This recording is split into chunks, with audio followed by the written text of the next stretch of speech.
I am Rebecca from ChemKnits, and today we are going to dip dye some yarn to see if a new to me color breaks. Well, the color isn't that new. I've used it a few times, but I haven't tried dip dyeing with it to see if it breaks, and so, well, it's been a while since we've done one of these, so I'm excited to give this a shot today. The dye that we will be playing with today is Dharma Acid Dye's Pistachio, which is a beautiful pistachio green. It is a fairly pastel color as it is mixed. And since a 1% depth of shade of this color is still fairly pastel, I am gonna wanna use more than 1 gram of dye on 100 grams of yarn, just so that way we have more pigment there to see how or if it breaks with dip dyeing. Color breaking is when you have one dye mixture and then with whatever technique you're doing, you see it separate into different hues. And so I don't know if that's gonna work with this color or not. Some colors will break when you speckle, you'll see different colors there. Other colors may break with dip dyeing or other types of immersion techniques. And well, we won't know until we try, so we're gonna give this a shot. Today, we are gonna dye 100 grams of Knit Picks Wool of the Andes worsted weight yarn. And I have pre-soaked this in some plain tap water for at least 30 minutes before going ahead and starting our project. Now, I have added no additional acid to the pre-soak, but my tap water is slightly acidic, so therefore, sometimes I might get breaking in some conditions with a proportion of vinegar to water, and what you see may or may not be different if your tap water has a different starting pH. I put on my deluxe rubber respirator mask, safety glasses, and gloves, and then measured out 2 grams of the pistachio dye powder because it is a fairly pastel color. And even though we're gonna dip dye, which will mean that the depth of shade of the deepest amount of color will be higher than a 1%, and then the pastel will be less than a 1%, starting with 2 grams of dye just has more pigment available, and we can see if we need to up the amount of dye more to explore what this color does. But I dissolved the dye that I measured out in some hot tap water in an unspecified volume of water, and well, now we'll go set up the dye bath. I am on my electric hot plate today, but I did heat up the water on the stove, so hopefully it'll heat up a lot faster. But the pistachio looked rather brown when I first started mixing it, and then now it is a lot more blue, which is very, very interesting. And actually, what's left in the cup are a little bit of some blue pigments. There you go, now you can see. And so this is why this could be a color that breaks. But colors dissolving, oh, look at how blue this is. Colors that dissolve at different rates doesn't necessarily mean they'll bind to the yarn at different rates. But if we had a dye stock of this and we're pouring the dye onto yarn, I would expect to see some breaking and that color to change over time, like we see with sage leaf. The water is quite warm already, but I do want to let things heat up a little bit more because I would like the hot plate to start to get pretty hot. And then we will dip dye 100 grams of our non-superwash yarn. All right, we are super steamy, so let's dip dye. I removed most of the liquid from our pre-soaked yarn, but I do want to give this a stir first. Give this a stir, and I'm going to keep the tongs on hand in case I need to move things around. Now we're going to take our yarn and slowly dip it into the dye. But you can see that even with the lot of color that we added in, pistachio is not very pigmented. It is a very, very pastel color. And so I'm sure that this color will build up as we add more and more.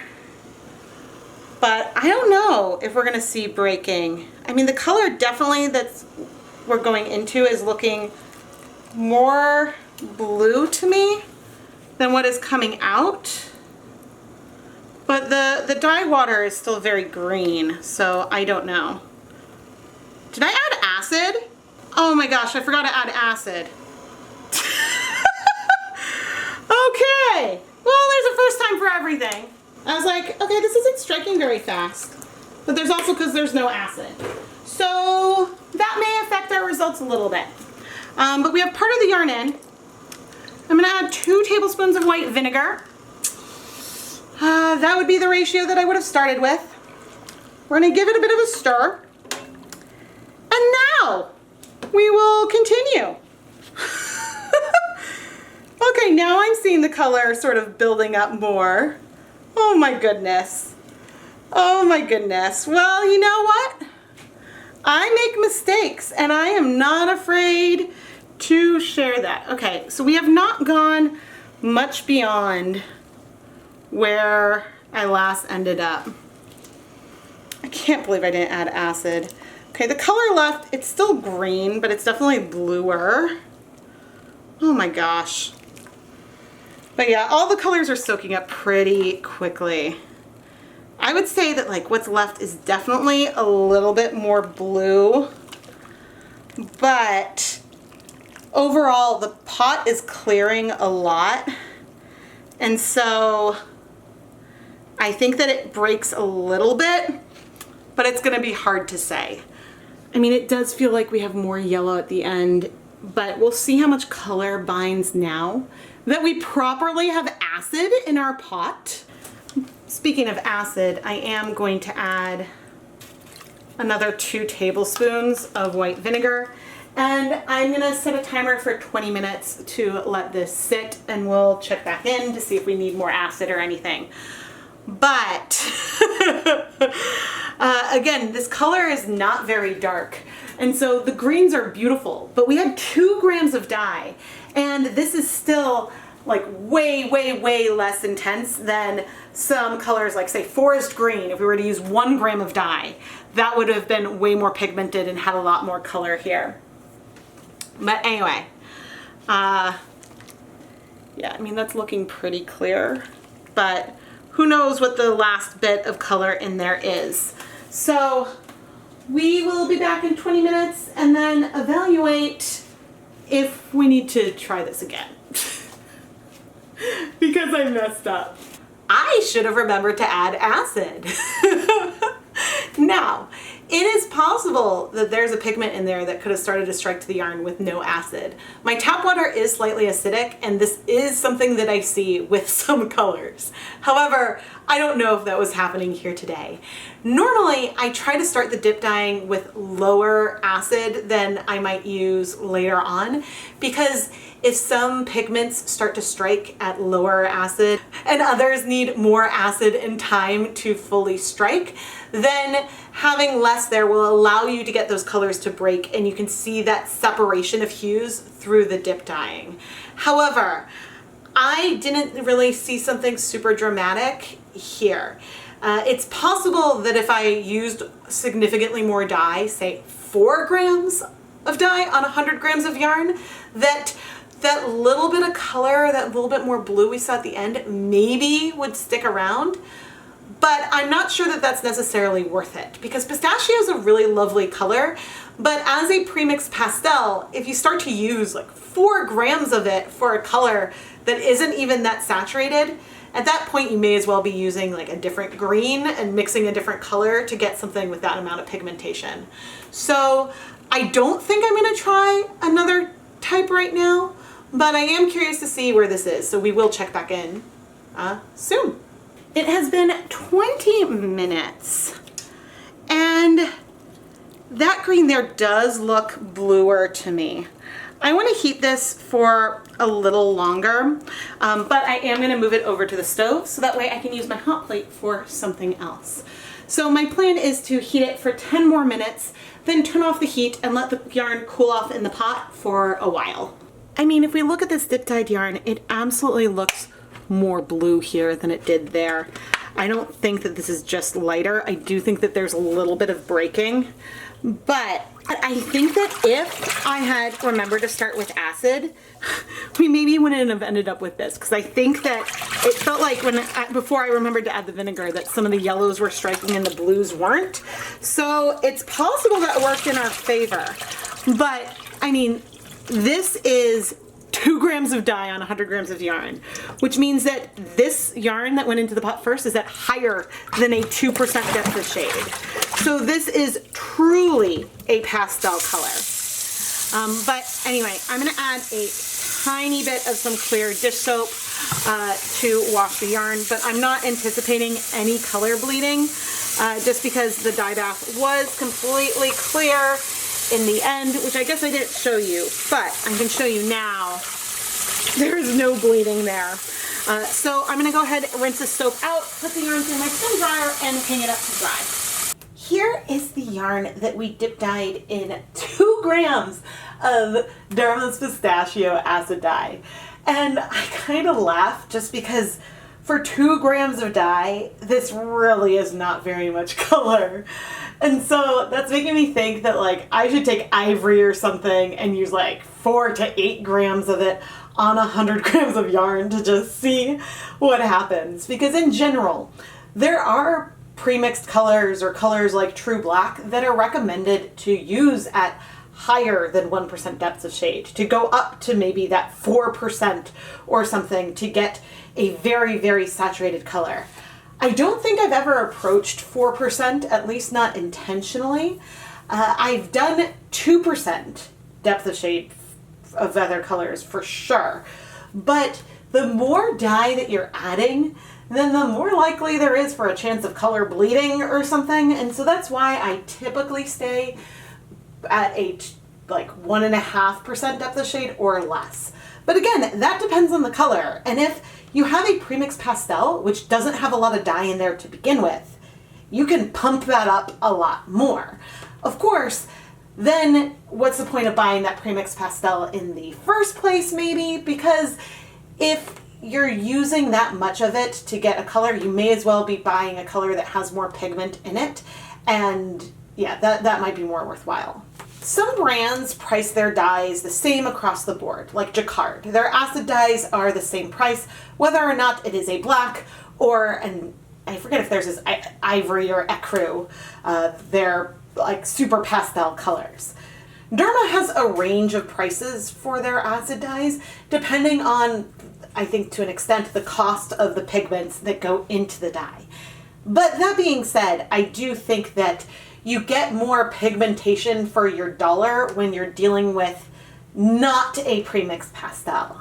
The benefit of the premixed pastels is that if there is a particular pastel hue you want to nail, that can be a lot trickier to do starting with more saturated colors. So for example, the ivory or the ecru that I was mentioning before.